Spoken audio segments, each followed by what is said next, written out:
Hi, it's David Cowen, and I'm back with a third installment of our series, Out of the Vault. And this time we're going to combine several of the cases and take a look at the formation of the American capital markets. And most people, even those on Wall Street, take the capital markets for granted, but very few realize how they were originated, how they were created. And so we're going to use a model in this case, or a paradigm that was formulated by our own board chair, Professor Richard Sylla, who's been studying this for decades. Dick is a member of the American Academy of Arts and Sciences. And so we're after the Revolutionary War. We're going to take a look at the year 1788, before our nation was even started. It's going to be created, and the oath of office after the Constitutional Convention, April 30th, 1789. Now, in this case, let's take a look at our national public finances. They are effectively bankrupt. The securities issued by the Continental Congress are trading at junk bond prices, some 10 to 20 cents on the dollar. The next thing we'll take a look at is the securities markets, and they are sporadic. Maybe a few things are trading in the coffee houses, but there is no effective securities market, nothing organized. A central bank, an overall regulator of the economy, does not exist. All of 5 corporations, and money. There is no money that's convertible to gold or silver. There's no US dollar. And what we're using for currency is often other nations' currency or coins, like Spanish pieces of 8. And then as far as banks, there's all of 3 in the country. One of them, the Bank of North America, we highlighted in the last video. Now let's fast forward to 1795. We have a thriving national securities market, one with a 3% coupon, one with a 6% coupon, and then one that starts paying interest at 6% starting in 10 years. We have got multiple cities that have securities markets: Baltimore, Boston, Philadelphia, and New York, for instance. Now we have a central bank, and it has 5 branches, and eventually we'll have 8. As far as the corporate form, we have got at least 40, and there's some recent scholarship that says it's as much as 100. As far as money, we finally have a US dollar that is convertible to gold or silver at specific amounts. And lastly, banks. We have more than 20, a place where savers and users of capital can come together. So who did this? And of course the answer is Alexander Hamilton. He is the father of this financial revolution. Now, how does he do it? Well, he's going to deliver 3 monumental state papers to Congress to get approved. And the first one is going to be known as the Report on Public Credit in early 1790. The second one is a Report on a National Bank later in the year. And then in early 1791, a Report on a Mint.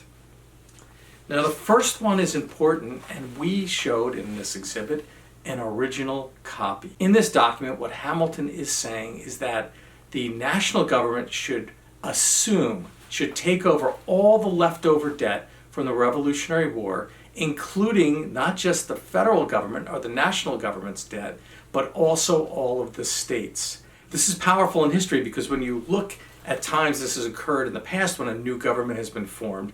The communists in China have reneged on Shanghai Shek's debt. The communists, when they come to power in Russia, repudiate the Tsar's debt. But Hamilton is powerfully saying we should assume the debt. And why is he wanting to do this? Is because he knows if we honor our debts, that it will give us an outstanding credit going forward, and that is imperative for the new nation. Now, Hamilton never could hold his ink. He writes these lengthy reports. And in this case, this one is well over 16,000 words. But we're going to boil it down to 6 words. And buried in a paragraph several pages in, it says, "It was the price of liberty." And so that's the reason. It is a moral reason why we should do this as a nation.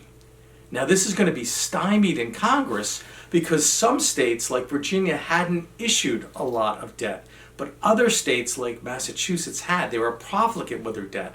And therefore, the Virginians are saying, well, why should we pay for Massachusetts? They're not thinking like an entire country at this point. And in the most famous trade in American history, in what Lin-Manuel Miranda talks about and raps in his show, In the Room Where It Happened, there is a dinner party at Thomas Jefferson's house He is Secretary of State at the time. It's in New York City on Maiden Lane. Also in attendance is an influential member of Congress, James Madison. Of course, both of these men, future presidents, and Hamilton. And this is the trade whereby they swapped the capital to be on the shores of the Potomac in Virginia. 10 years hence, it'll be known as Washington, D.C., of course, in exchange for them agreeing to this assumption plan to take over all the debts. This document, once passed, when put and juxtaposed next to the U.S. Constitution, is the financial equivalent, the economic equivalent of the U.S. Constitution. So now we will be bound both politically and economically as a nation. So what specifically is going to happen? So after this report on public credit is passed, you're going to turn in, let's say, your Virginia debt. You're going to turn in your Massachusetts debt. You're going to turn in your Continental Congress debt. And you're going to be exchanged with 3 pieces of paper. You're going to get what they call in modern parlance a haircut, because we are still effectively bankrupt as a nation. We're going to start raising money through what's known as the tariff, a tax on imports.